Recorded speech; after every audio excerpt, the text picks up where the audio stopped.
Good afternoon, everyone. Today is Sunday, March the 1st, and I am back to give you an update. I think the last time I was on here or made a video, it was over a month ago, and it's well overdue time for me to give my audience an update on my health. So the last time I talked with you guys, it was prior to my CT scan, I think. I had taken my CT scan, but I didn't get the results. And when I was scheduled to get my results, something happened with my health, and I was not able to go in to get the results. I had gotten the flu, and with me having a compromised immune system, it took me longer to heal than the average person. My immune system is not intact because of the cancer and chemo. And when I got the flu, I don't even remember. It's probably going to the store or being out in public, and sometimes I would wear my mask, sometimes I wouldn't. And when I came down with it, I had the typical body aches and pains and fever and congestion and just aches and pains and just all around miserable. And I was in the bed for about 2 weeks before I started feeling better. Trying to do some home remedies, trying to do some over-the-counter medication. But it was a process. But thank God I've gotten better. What lingered though was some dizziness and some fatigue, and it was something else. But the dizziness that I feel, because it's still lingering, is not the same type of dizziness from vertigo, where with vertigo it feels like somebody's violently shaking your head. To me, that's my experience with vertigo, because I was diagnosed with vertigo way back when I was living in Atlanta. But the dizziness that I feel is like instability, like I'm not stable when I walk down the hall or when I'm walking, period. I feel like I'm gonna fall, I gotta hold on to something. So that kind of lingered after the flu. And so I didn't know what to do with that. I didn't know whether it was associated with the flu or it was associated with the medications that I was on, which I continued to take up until maybe a couple of days prior to me finally going into my doctor to get the results of the CT scan. So, I continued to take the blood thinner because I knew how important that was for the blood clots. But the rest of the things, which I'll get into a little later, I stopped taking because I didn't know what was making me feel miserable and dizzy and low energy. But anyway, I had to reschedule my doctor's appointment when I had the flu, because I didn't want to go in and infect anybody. That was the appointment to get the results of my CT scan. So when I finally felt a little better and was able to go in, she told me that all 95 to 98% of my test results was unremarkable. And that term is used when there's good news, like with the kidney, unremarkable, like with the liver, the spleen, the ovaries, unremarkable. And that meant no mass was found, nothing was found. So it was good news, and it was a blessing, mosquito, to get that news that my test results were unremarkable. So with that being the case, she also left it up to me to decide whether I was going to have surgery or not. She went into explaining everything, the pros and the cons about doing the surgery and not doing the surgery. And so gave me something to think about. And that was a Thursday when I had gone for that news, but I told her I would give her my answer on that following Monday. And of course I decided to go with the surgery, because if that, well, what she said was, she did not say that I was cancer-free with the unremarkable results, with the good news, but she did say they don't know, because you could have cancer cells developing and it could come back later. So, they I really don't know. So to me, and I think what she was trying to allude to, that your chances would be greater to have the hysterectomy so the cancer cells wouldn't grow in that area.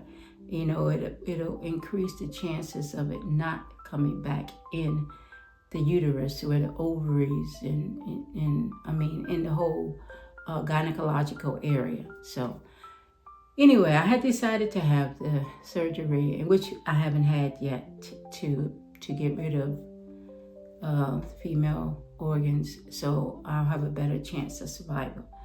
But I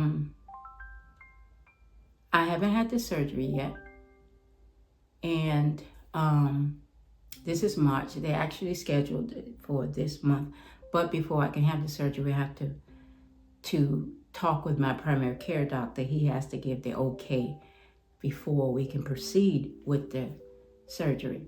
But all of that is basically, to me, good news, because I'm here. The fact that I'm still here is a blessing.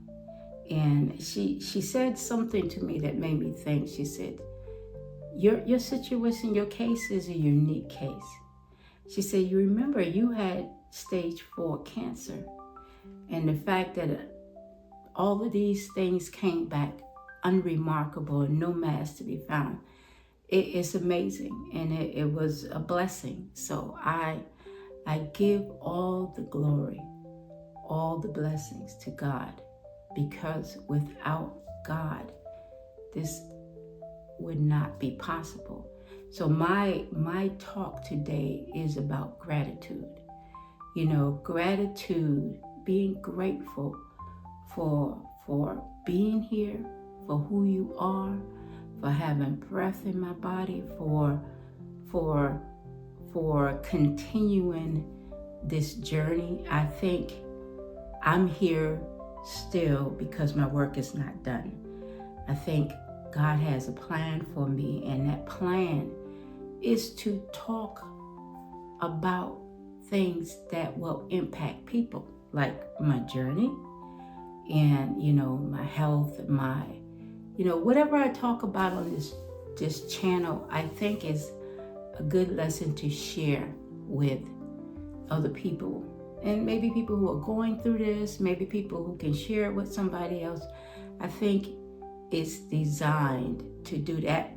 And my thoughts about that is, when you live in the state of gratitude, you can draw nothing but good things to you, because,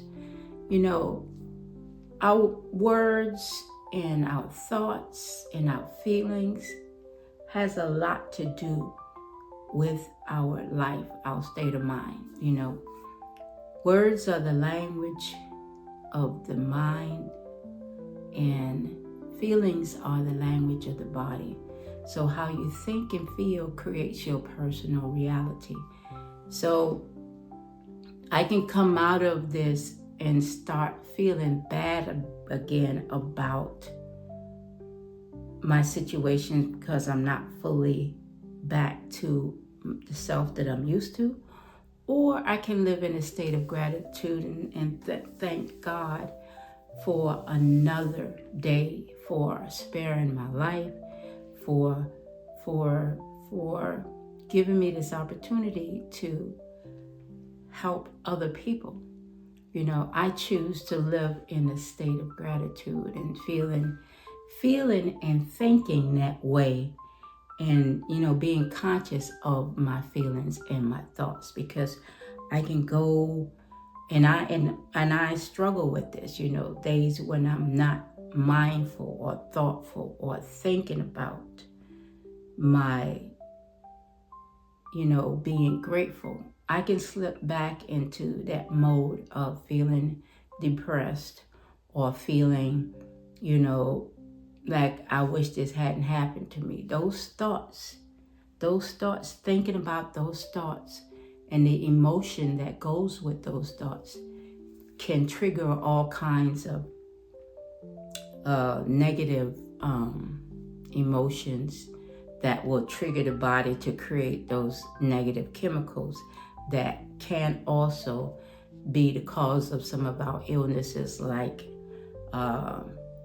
depression,